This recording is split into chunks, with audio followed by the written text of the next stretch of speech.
erreur mum on ton wona yo en ndaari innen ko almami makka on ko almami ɗo on ko almami ɗo o ma ko ceerno kaari e ma ko alhaji kaari mo kala no mari geɗɗum ton on andi no woodi ko ɓe wiyata azunubul jamaiya bakkatuuji ɗi taa ko jama on fof no gafi e majji mo kala no mari toon geɓum mum mo kala no mari toon geɓum mum hannde enen julɓe ɓen loɗere men nden koye foppu kadi mo kala ko yo soɓu miɗo mari ko mankimmi fiyo julɓe ɓe woni julɓe fiyo julɓe ɓe wonu julnuɓe fiyo julɓe ɓen heɓu doole ɓayri koye marmake ɗo ko wala ɓe mara biduni toa won amir yeesojo ala si o ɗoftaka kadi joni misal président association men on ɗo iɗen jogii sari aji ɗi gollirte mo kala no harfina golle ko golle ɗon so tawi ni kaari waɗan en hunde kaari o rappelima kaari waɗan en hunde kaari a jaɓali yirbay ka yirbata yirbay golle ɗen matoyta ko ɗum waɗi haray ko Umar Maki ɗo kon ko ɗum ɗo woni mana gotan ka ko julɓe silatoto so islam o mo tabitay ko ma jama on fotta tamodira e hoore programme ɓe heɓa yeesojo ɓe heɓa jaɓuɓe wonde ɓaawo kadi ɓe jaɓa kamɓe wonɓe ɓaawo ɓen wona fi loɗere maɓɓe waɗire ɓaawo ko fiyo moƴƴu no gasa wonɗo ɓaawo on hara himo mari baraji himo mari moƴƴere ɓuri wonɗo yeeso on naafi ko yeeso wonni ɗum no holli miɗo ɓuri wonde yeeso on ɓaawo on kadi haray wonɗo yeeso on koyo anndu himo yeeso ha o soha ɓurɗo mono ton o accana wonɗo ɓaawo makko on par ce que haɗa kon ɗon ɓurima ko faani ɗen koyo moƴƴu e tawi koyo moƴƴu karama kojo gotono maki innahu yustahalu an yansura llahu lkusala o inni ko hunde nde wawata wonde hunde ko eten kom impossible nde Allah wallata amuɓe e dow golloɓe adir enen julɓe hannde se waddaniri e bangeji men ɗin fof ko e yimɓe amuɓe iɗen aami ɗum andi si tawi neɗɗo faalama ñawdaji ñaw mungu o wooda e ɓellaji makko ɗi o etto o ñawdani ko waɗi ko karama ko joom maki ɗo ko innahu yustahalu an yansura llahu lkusala ala al amilin Allah wallata amuɓe e dow golloɓe joni aduna on ko aduna jippiro heferaku e islam misal ko jippiro ngo haddata wata goto tanƴino ñande ko o no weeti inne hande ko ete ko jihaade ma ɗum da'awa on o fuuli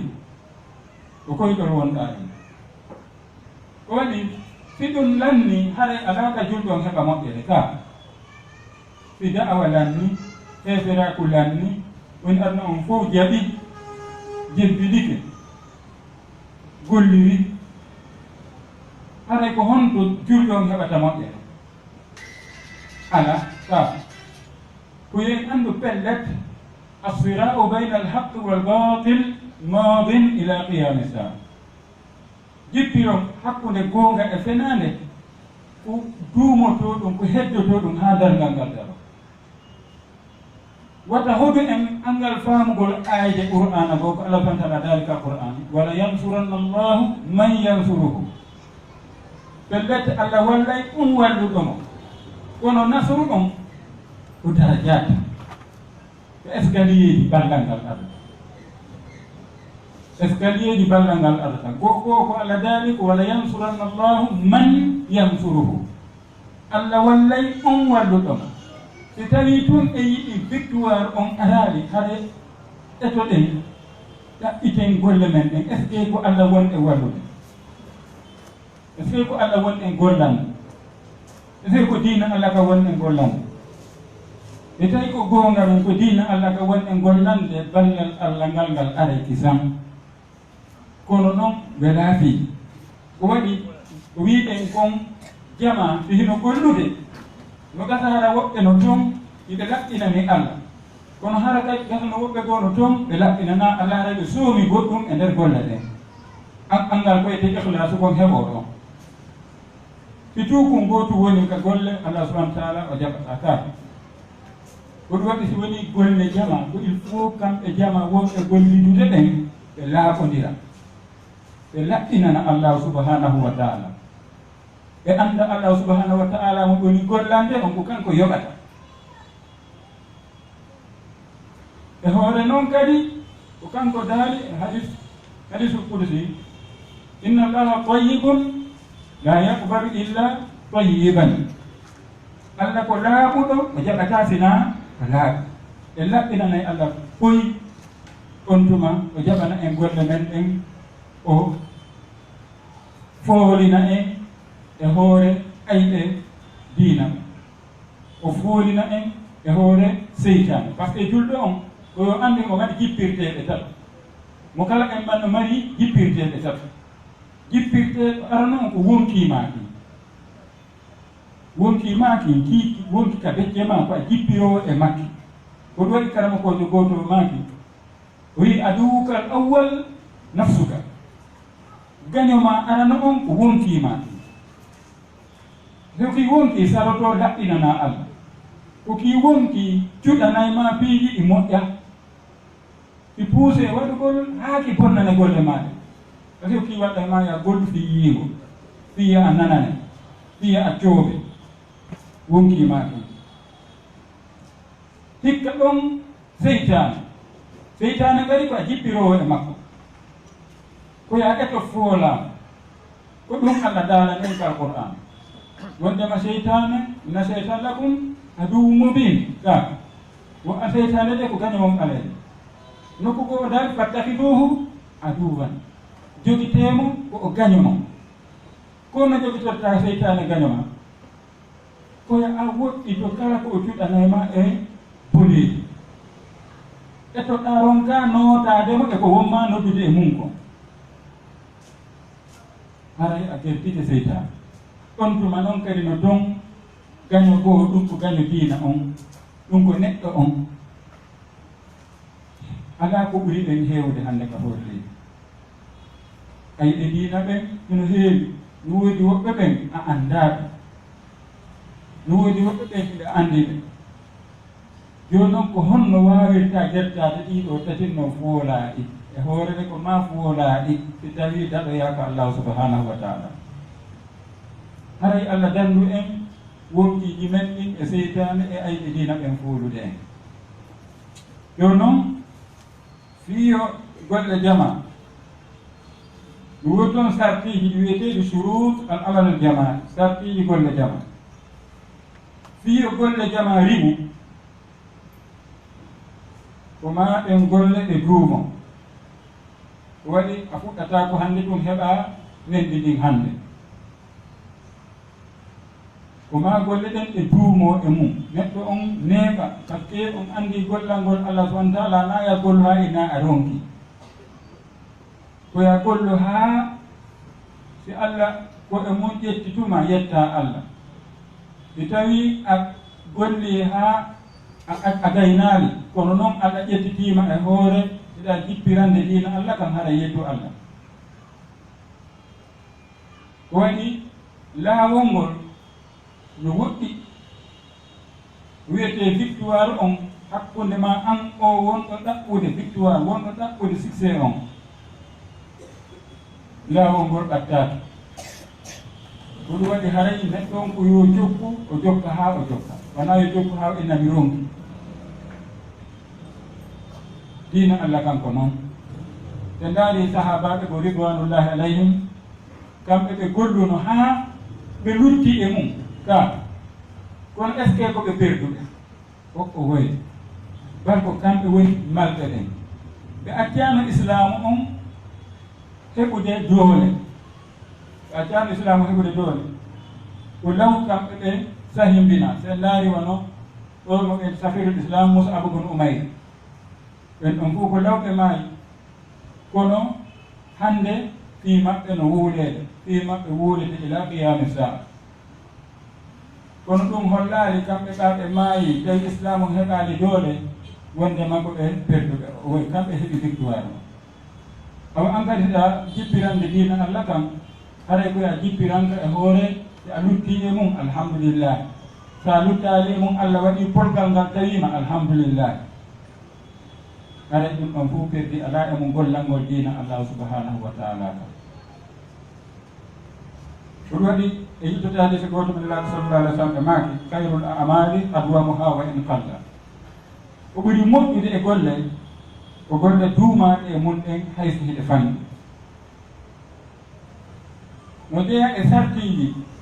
gollangol jama ma gollidugol e jama an yaɓoɓa tanzimu saliman ko nde yuɓɓudi ndi luttata ma heddoto hara ngi hisi misal jam'iya men on hara himo hisi honɗu en hisugol jam'iya ko yo yimɓe gollidowɓe ɓen yoɓe nantodir watta ɓe jaɓu ko arabuɓe ɓe wi'ata kon juyugo e hakkude maɓɓe tato sondodira hara ko hunde nde ɓe fof ɓe haani yewtidude ɓe ɗaɓɓana ɗum solution yimɓe ɗi ɓe yaha gundodira ɗa wohlaɗa piiji ellinaɗa goɗɗum mi tawi yimɓe no gollidude ko ma ɓe laaɓodira hara ɓe jaɓaari sikki sappo wona hakkude maɓɓe ɓe laaɓodira koye si goɗɗo waɗi ella ɓe noddamo ɓe wuranamo ella makko e needi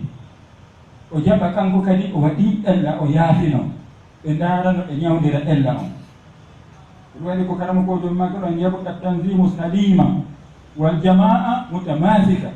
hara jama on no jogodiri la harala wala furqa hara ɓe jaɓaari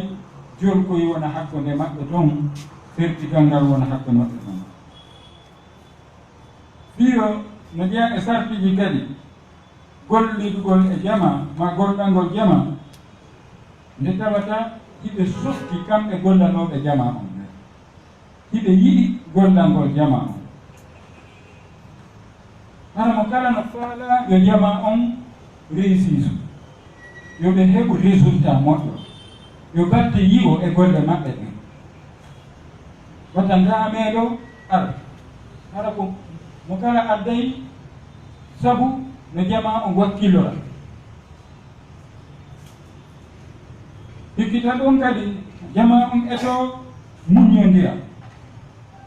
hara hay goto haaɓaale ko waɗi si haaɓere ali toon joni yeɗɗodiral ara ma monodiranal ara nder ɗon ɗum wona sabu e jama o jirgo on andi e yiltitike e tariha islam seeɗa julɓe ɓen nde ɓe hewtuno e fatira goo e dumondeji ɓe heɓuno probléme honto ka sikkodiral ngal woni hakkude julɓe ɓen noon ɓe yiltike hakkude Muawiya bon Abi Sufyan kañum ma e Ali bon Abi Talib radiallahu anhu ko adduno probléme on hakkude maɓɓe ko sikkodiral ngal e sikkugol no ɓuri goɗɗo nder toon siɓe gollidude waddaniru hoore amiɗo ɓurma si mi tun himiɗo ɓurma an kadi a soƴi mi yiɗi miɗo ɓurma ma mi holɗini miɗo ɓurma ko kada hannaɓidirɗen banu adama fof hino teddi kala julɗo hino teddi surtout neɗɗo jaɓuɗo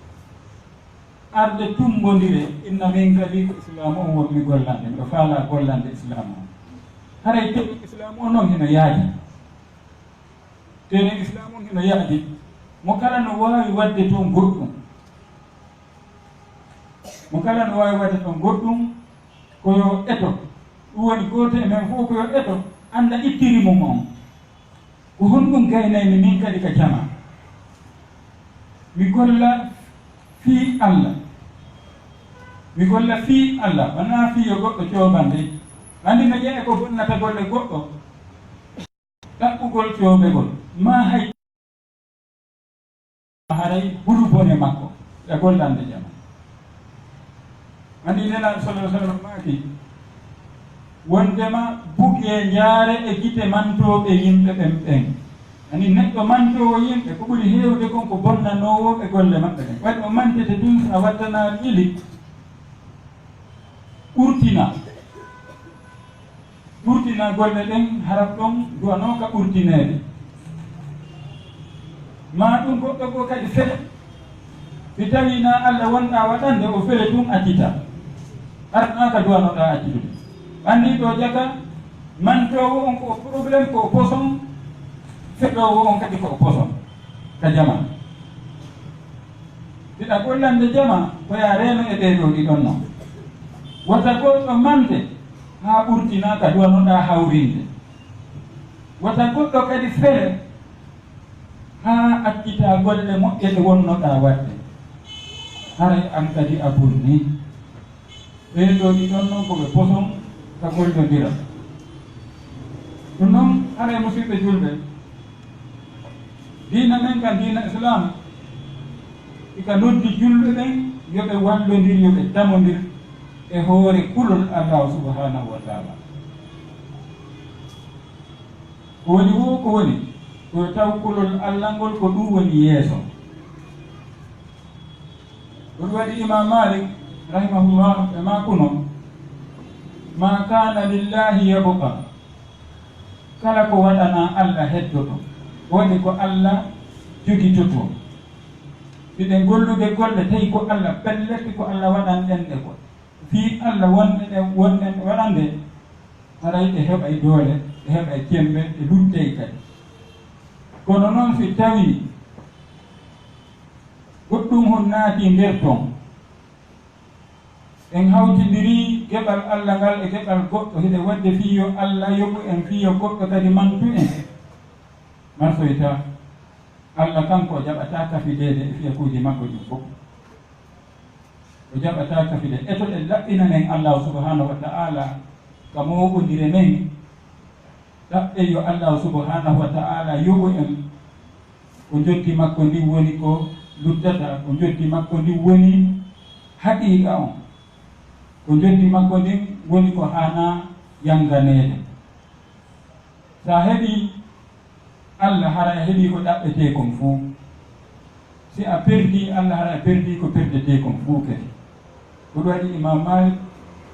nde fuɗɗino windude mo watta on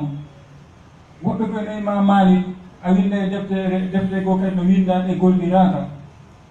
o maaki ma kana lillahi yabqa kala ko waɗana Allah heddoto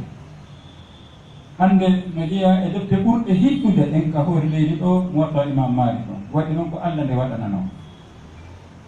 awa si ɗen moɓodirde enen kadi eto ɗen moɓodire men ɗen wona saabu Allah hara naafi yomi lollu hara naafi yomi arɗo womi waɗde ko fi Allah e tawi ko ɗum tu wallahi on e wadde kon fuu waɗay barke on e wadde kon fuu Allah subhanahu wa ta'ala waɗay barki e mum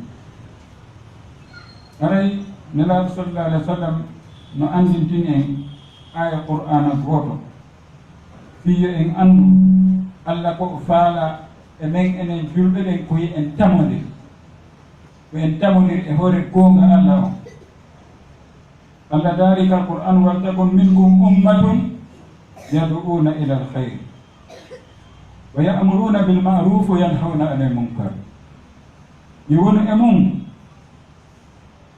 jama noddoɓe e faade moƴƴere jaka jama on ko la budda si moƴƴe ma jama si bonay neɗɗo goto la e bonnude ɓe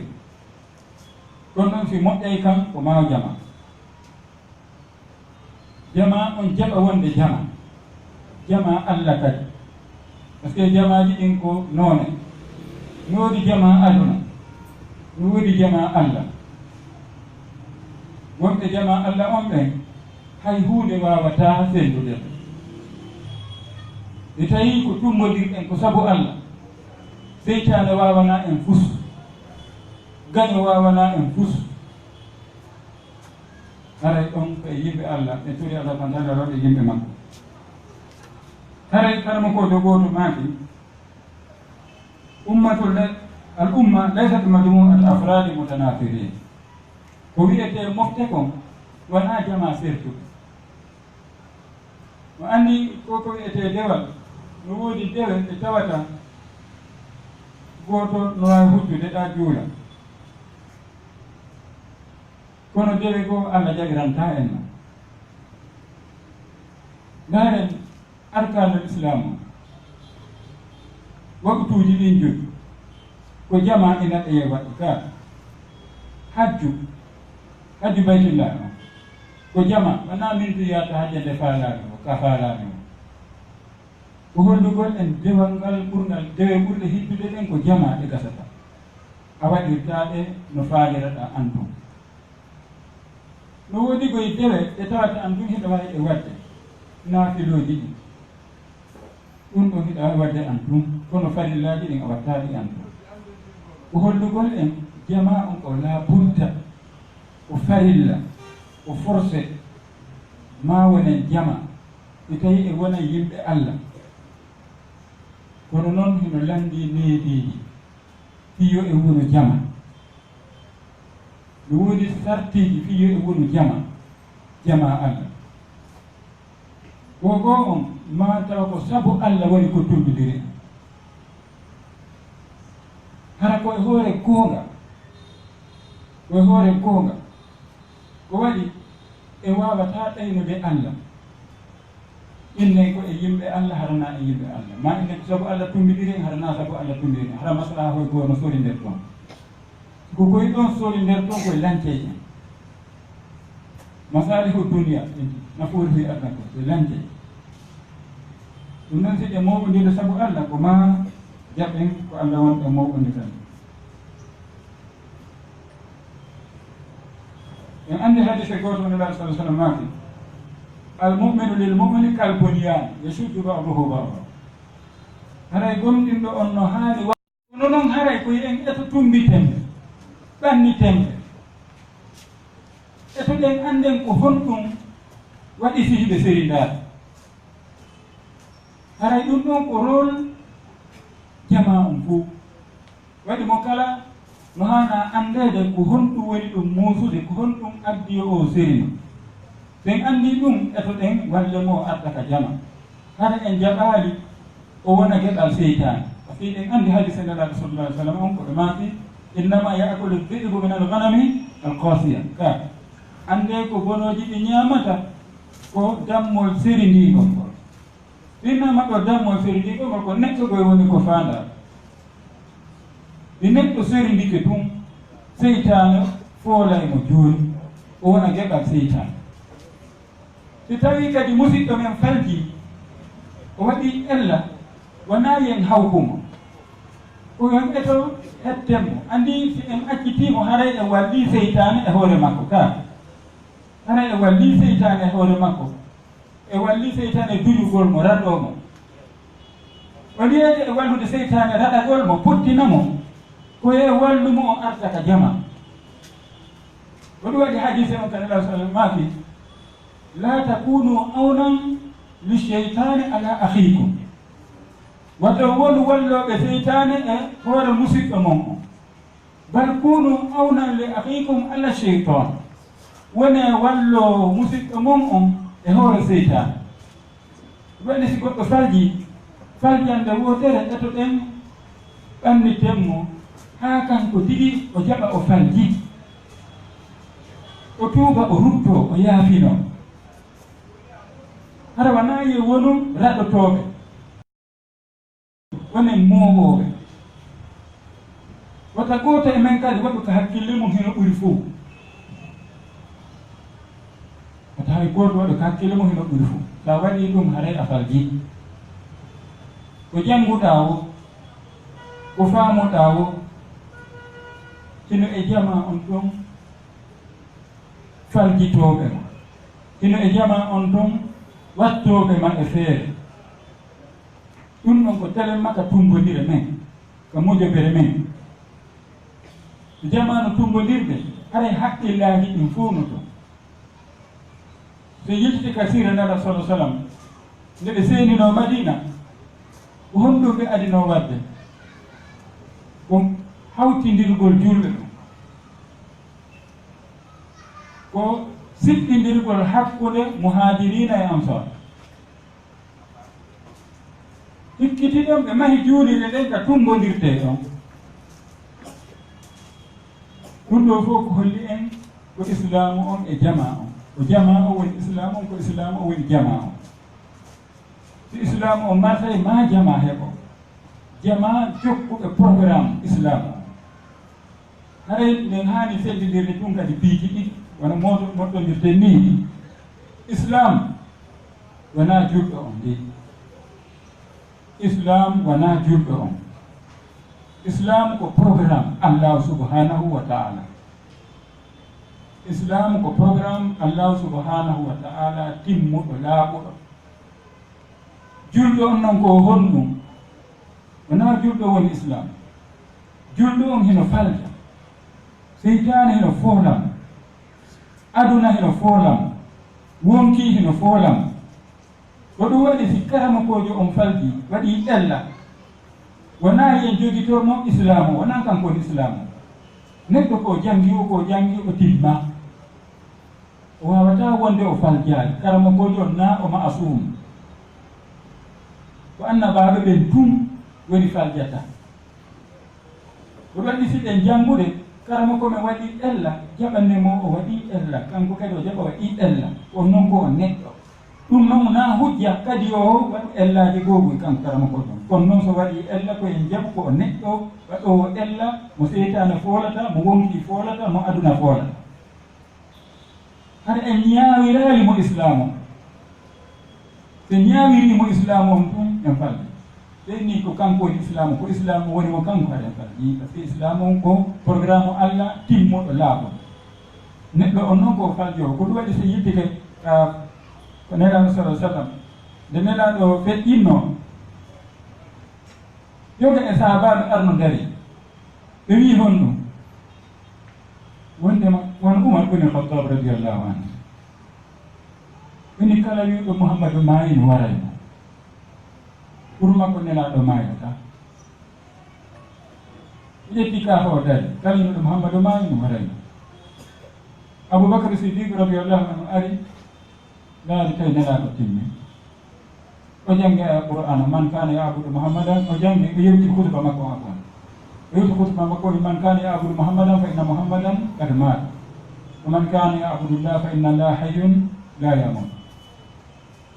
o inni kala rewaynoɗo Muhammadu andi Muhammadu maayi. Muhammadu ko neɗɗo, o arka hoore leydi ɗo e dumunde, programme makko o lanni, o yahi o jannganimo ay Qur'an goto kala dan innaka mayitum wa innahum mayitun. Umar ibn Khattab wallahi a sikkanayi lan o aya ɗo ko hande o jippi. joni noon awsi en gollidude karamo kojo ma e jama, koye en jaɓu o neɗɗo ɗo o faljowo. so falji jogitoremo faljede makko den en tant que banu adama. en innu ko kara ko diina kam waɗi ni, diina kam kañum dey ko laaɓo timmuka. goɗɗo noon ko etti o ko etti haɗa mo mari nappugo e makko. noon haɗa ko ɗum wonno yewɗum.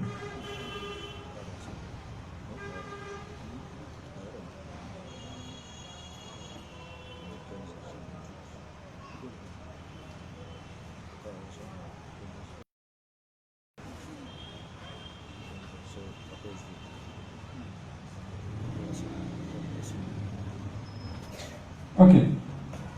haray nasiha mo sakki gorten on ko fi men enen ɓe julɓe hande e aduna o. haray wona yimɓe mawɓoɓe wate woni yimɓe lancoɓe. islamu no hattankini e doole, kono noon doole ɗen koye jelle ɗen fof no woni doole tata ko doole hakkil, doole hakkil woni ma janggen faamen, na gandal ngal ɗum ndeyke gandal e faam. ɗaɓɓen jawdi laaɓude, jawdi ko doole. eton en doole mawɗe ɗen ɓe heɓo hemɓe doole tamodiral ngal. yo julɓe ɓe yiɗidir, tanke e yiɗidirani islamu on hettata geɓal mum ngal ka hoore leydi ɗo. geɓal ngal ɗo ngal jattama, ko ayno islam ɓe jogi ngal. hiɗen añuɗen hande hiɗe loƴ jaɓen hiɗe loƴ ɓe fiimum na en fewjodeteɓe ko en fewjeteɓe fiimum na en fewjodeteɓe enen juuɗoɓen hande ko enen ɗon etoto ha hetten doole ɓe islamu jogino aranum ɓen haray en wawa e darade ɗo ka karamakoɓe no gata haray ɓe mari koɓe ɓeyditana en haray so on tigi falji ko neɗɗo en tori yaafuye tori ala mantala Allah waɗi yimɓe nanoɓe hutora ko moƴƴi kon e faljere no toon haray faminni wa mina cheytan wa jazakumullahu khayran